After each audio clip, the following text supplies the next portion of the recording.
twajyaga twicara mu nkambi bakatubeshya ngo urataha mu Rwanda ngo wabaze ibyawe ngo bakakurigisa. Mbese urukundo twahabonye, amajyambere twahabonye nta nahandi hantu tuzayabona. Iyo wahunze ukicara bakwita impunzi ntabwo bikunezeza, ariko noneho igeze mu gihugu cyawe birakunezeza. Umunyarwanda wese afite agaciro.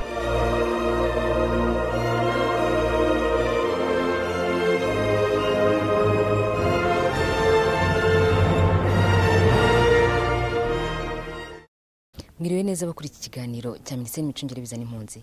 Tubahaye ikaze mu kiganiro cy'uyu munsi. Impunzi z'abanyarwanda baba hanze babeshwa byinshi, bakabeshwa ko mu Rwanda nta terambere rihari, ariko ababashije gutahuka bamwe bakaza mu gikorwa cya Kamensi Go and Tell bivuga ngo inurebe ugenda uvuge, babashije kwibonera ukuri mu iterambere.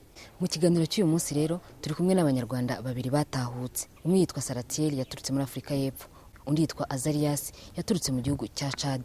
Bakaba barahisemo gutahuka bakibonera ukuri ku Rwanda, ndetse bakanavuga ko biteguye kubwira abandi ibikorwa ndetse n'iterambere babonye mu Rwanda, ngo bafashe nabo kuba bafata icyemezo cyo gutahuka mbere y'uko ikurwaho rya stati y'ubuhunzi rusange ku banyarwanda bahunze mu kivunge rishyirwa mu bikorwa guhera tariki 30 z'ukwezi kwa gatandatu uyu mwaka wa 2013. Minisiteri y'Imicungire y'Ibiza no Gucyura Impunzi ikomeje ibikorwa byayo byo gushishikariza impunzi z'abanyarwanda baba mu buhungiro kureka kwitwa impunzi. Bamwe mu mpunzi z'abanyarwanda babeshwa ko mu Rwanda nta mutekano nta n'iterambere bihari. Midimari muri gahunda yo gushishikariza impunzi gutahuka igeze amakuru ku mpunzi aho zahungiye. Hari na gahunda zo gufasha bamwe mu mpunzi kuza bagasura igihugu bareba aho kigeze mu iterambere, banabasha guhura n'abanyarwanda bakababaza amakuru ku bijyanye n'amabwire bumvaga cyane cyane asebya igihugu. Abashaka gutahuka burundu nabo boroherezwa mu ngendo ndetse n'imibereho. Karangwa Azarias na Nyandwi Saratiel ni abatahutse mu mwaka wa 2012 babashije gusura uduce dutandukanye mu Rwanda. Muri iki kiganiro turarebera hamwe uruzinduko bagiriye mu karere ka Rusizi na Kanyamasheke. Karangwa Azarias yatahutse aturutse mu gihugu cya Chad, ngo yaje aje gusura u Rwanda yumva azasubirayo. Abonye aho u Rwanda rugeze ahita afata icyemezo cyo guhita atahuka. Namaze imyaka 18 tari mu gihugu, ariko kuva mu kwezi kwa 7 nagize amahirwe yo kugaruka kugisura. Mpageze nabonye uburyo igihugu cyateye imbere biranezeza, bituma mfata icyemezo cyo guhita ngarura n'umuryango wanjye. Kuva mu kwezi kwa 9 umuryango waragarutse ntaha burundu. Mu karere ka Rusizi mu mujyi wa Kamembe, Azarias ngo abona hari ibikorwa by'iterambere byamutangaje. Ibyiza nk'ibi tubona, urabona ririya soko ni kijyambere. Amazu nkariya ntabwo twigeraga dutekereza ko yazaboneka aha muri Kamembe. Ari amahoteli bari kubaka nayo ni ibintu by'iterambere.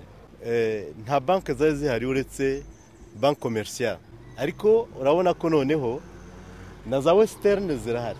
Hari Ecobank, hari izindi banke tutari kureba muri uruhande, kuba ari amafaranga yaregera abaturage, kandi ayo mafaranga n'umuturage akageraho uburenganzira kuko asaba inguzanyo akazibona, akabona uko yubaka bya bikorwa byose turi kurebesha amaso. Ikintu ni ikintu kiza cyane. Nkari amazu ari kuzamuka ahangaha, umuntu yabonaga ibihuru, yabonaga inombe, wahanyurukanyerera ukagwa, ariko reba noneho amazu ari kuzamukamo. Ibi ngibi bigaragaza ko umuturage atekanye. Kudatekanye ntiwatekereza kubaka ikizu kiza nka kiriya. Uvuga utejo nzagisiga niruke, ntabwo wakubaka ibimeze nka kuriya. Natangajwe no gusanga aerogare imeze nk'iyi. Iyo ugiye mu bindi bihugu byinshi no ku bibuga mpuzamahanga, hari ubwo udasanga aerogare imeze nk'iyi. Hariho ni Kamembe, nta nubwo ari capital, nta nubwo ari n'umujyi wa kabiri w'igihugu, ariko ikaba ifite aerogare nk'iyi. Ni ibintu umuntu atatekerezaga mu bihe byashize. Reba nanone isuku yaho, umunyamahanga yaje agasanga wasukaho n'amatuka yahanywera, biramutangaza. Nyandwi Saratiel we yahoze ashinzwe umutekano mu ihuriro ry'impunzi z'abanyarwanda baba muri Afrika y'Epfo. Tariki 12 Ugushyingo 2012 yaje mu nama y'igihugu y'umushyikirano azi ko azasubira aho yaturutse. Akigera mu Rwanda ngo yatangajwe no kubona iterambere rihari ahitamo kuhaguma. Saratiel akomoka mu Gisakura mu karere ka Nyamasheke. Yageze mu gasantere ka Buhinga yishimira iterambere ryaho. Hari ubuzu butoya cyane bwubakishije imbaho. Ikintu nshaka kuvuga nuko hano ntabwo ari hameze. Ndabona ko ari amabutiki, bubatse amabutiki ameze neza, hari n'amashanyarazi.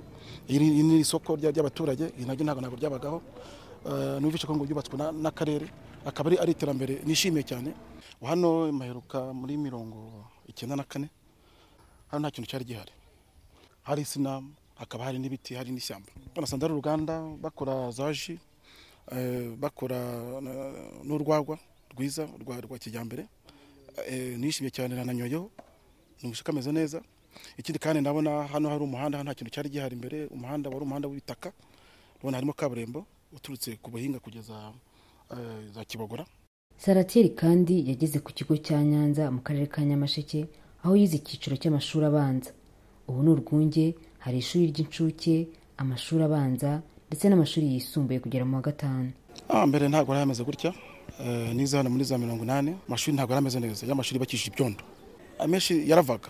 Twicaga ku biti. N'ibiti batimaga by'ingiga bakabikiraho nk'intebe tukicaraho. Aba nishimiye ukuntu hano nize iterambere ngo rimeze.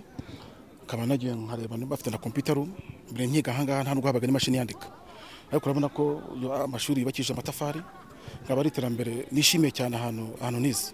Iyo umunyarwanda atahutse yakiranwa ubwuzu. Salatiel yahuye n'umuryango we. Ibyishimo byari byose. Kuna muye na mushiki wanjye uraho n'ubucura iwacu nyuma y'imyaka myinshi. Urabona ko nta n'ikibazo afite. Tuherukana muri 1994 afite imyaka nka 11. None duha afite imyaka hafi 30. Yarashatse afite abana 4. Ndabyishimiye cyane. Ntize ko ninza nyine zasanga yenda yarwaye bwaki. None urabona ukuntu ameze ko urabona ko nta kibazo afite, ameze neza. Mbere n'amashanyarazi yahabaga. Urabona amashanyarazi ku macikanye bari afite. Urabona amaprone ari kuva mu nsina. Icya kabiri hari aho bavomera hari hakurya. Ntabwo bakijya kuvomera mu bishanga nkuko mbere byari bimeze. Nk'abantu bavuga ngo mu Rwanda ntabwo bahinga insina. Ndashaka kubereka ko mu Rwanda insina, ibitoki abaturage barahinga. Ku wa mbere tariki enye Werurwe 2013 mu cyumba cy'inama cya Medimar, Nyakubahwa Minisitiri w'Imicungire y'ibiza no gucyura impunzi yagiranye inama n'abanyamakuru. Yabasabye kuba intumwa mu gushishikariza impunzi gutahuka. Karangwa Azarias na Nyandwi Salatiel bitabiriye iyi nama. Basobanurira abanyamakuru ubuzima babagamo nuko bafashe icyemezo cyo gutahuka kugira ngo babafashe gushishikariza abo basizeyo gutahuka. Muri iyi nama kandi hanasobanuwe ibijyanye n'icyemezo cy'ikurwaho ry'ubuhunzi rusange ku mpunzi z'abanyarwanda.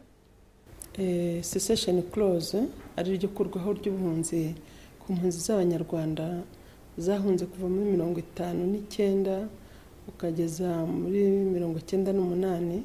Yagendeye ku cyifuzo cy'uko leta y'u Rwanda ishaka ko nta munyarwanda wabaho mu buzima bubi bw'ubuhunzi.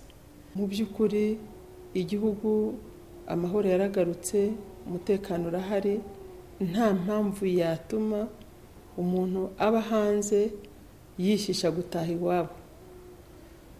Tubifashwamo na HCR ari wo muryango wa Nations Unies wita ku mpunzi, bitewe nuko y'ubwayo yaje igacukumbura ikamenya uko ubuzima bumeze mu gihugu, ikamenya uko igihugu cyifashe, ikabona koko ko hari amahoro n'umutekano bishobora gutuma umunyarwanda ataha mu gihugu cye akakigiramo ubuzima bwiza nk'uko n'abandi baturage bariho neza mu mutekano. Mu ikurwaho rya sitati y'ubuhunzi rusange ku mpunzi z'abanyarwanda ireba abanyarwanda bahunze mu gihiriri, bahunze umutekano muke wigeze kugaragara mu gihugu. Iyo cessation clause ireba cyane cyane impunzi zagiye zihunga mu gihe mu gihugu hari ibibazo nakwita ko ari ibibazo rusange. Muri 59 ibyari bihari mu mateka yacu barabizi. Muri za 73 na 2 birazwe. Muri 94 birazwe. Ni ibintu byagiye bituma abanyarwanda basohoka ku bwinshi mu gihugu ari benshi, basa naho bahunze ikintu kimwe. Niho leta y'u Rwanda ivuga iti nta mpamvu n'imwe mu zo bahunze igihari yatuma bakomeza kubaho nabi hanze. Nta wifuza ko umwana w'umunyarwanda abukuriramo. ngo ku mpunzi z'abanyarwanda babashe kubona imibereho myiza aho baba ntibahatirwa gutahuka, ahubwo barasabwa nabo kureka kwitwa impunzi bakaza gufata ibyangombwa bibaranga nk'abanyarwanda. Abo ngabo rwose leta y'u Rwanda ntabwo ibazana ku ngufu, twagira ngo rwose bumve yuko leta y'u Rwanda ntabwo ije kudestabiliza impunzi zifite ubuzima bwiza aho ziri. Uwo nguwo ufite ubuzima bwiza naze mu gihugu afata ibyangombwa, abone identite, yongera asubirane bwa bunyarwanda bwe, abone pasiporo, ashobore gusubira aho ari, abeho neza nta kibazo, ibyo akora byose abikore ari protege. Leta y'u Rwanda imuproteja bikurewe muri za ambasade mu bihugu batuyemo. Ibyo byose icyo dusaba no kugira ngo biyumvemo ko ari amaboko y'u Rwanda, nk'uko u Rwanda rwababyaye ntawanganyira ngo rwaye ubuheri. Bumve yuko izo ngufu bafite, igihugu bari kubaka, banakenera no kubaka n'icyabo, icy'abana babo bazarukiramo, agatekereza kuba yashora imari ye mu gihugu. Ibyo ngibyo byose nibyo tuvuga tuti abari hanze bashoboye gushyikira ubuzima, ni mu bishyikirize n'abandi bari mu gihugu. Mwese muzamukire rimwe, igihugu cyanyu gitera imbere, kibahesha ishema nk'uko mugihesha ishema. Tariki 30 Kamena uyu mwaka wa 2013 nibwo icyemezo cyo gukuraho sitati y'ubuhunzi rusange ku mpunzi z'abanyarwanda kizatangira gushyirwa mu bikorwa. Abaturarwanda bose muri rusange barashishikarizwa kugira uwo mutima mwiza wo kwakira abavandimwe babo bazatahuka mbere cyangwa nyuma y'iyo tariki. Abanyamakuru nabo basabwa kuba umuyoboro ushishikariza impunzi gutahuka, bababwira amakuru nyayo ku gihugu, banababwira ko u Rwanda rwiteguye kubakira. Ibibazo byabaye byatumye isura y'u Rwanda ipfapfana, ariko nyuma yaho iyo sura yaragaruwe ndetse ihindurwa nziza n'ubutegetsi buriho. Nta cyatuma rero abantu biheza ishyanga kandi iwaba ari hazima. Leta y'u Rwanda ibinyujije muri minisiteri ifite mu nshingano zayo gucyura impunzi yiteguye kubakira hamwe n'abandi bafatanyabikorwa, kandi ngo biteguye kubafasha gusubira mu buzima busanzwe binyuze mu mishinga itandukanye yabateganirijwe. Mwiboneye ko abanyarwanda iyo batahutse bakiranwa urugwiro rwinshi n'abanyarwanda bahasanze, ndetse n'inzego z'ubuyobozi zikabafasha kubona ibyangombwa ndetse bakongera bakagira uburenganzira ku gihugu cyabo. Mu kiganiro cy'uyu munsi tukaba twarebeye hamwe abanyarwanda babiri batahutse, harimo Karangwa Azarias waturutse mu gihugu cya Chad, hakabamo ndetse na Nyandwi Saratiel waturutse mu gihugu cya Afurika y'Epfo. Aba batahutse bakaba barongeye kubonana n'imiryango yabo, basura aho babaga ndetse n'ahandi mu gihugu, babasha kwibonera iterambere riri mu Rwanda bitandukanye n'ibinyoma babwirwaga bisebya u Rwanda bavuga ko mu Rwanda nta terambere rihari. Mu kiganiro cy'umunsi kandi twongeye no kurebera hamwe ko icyemezo cyo gukuraho sitati y'ubuhunzi rusange ku banyarwanda kizatangira tariki 30 z'ukwezi kwa gatandatu 2013.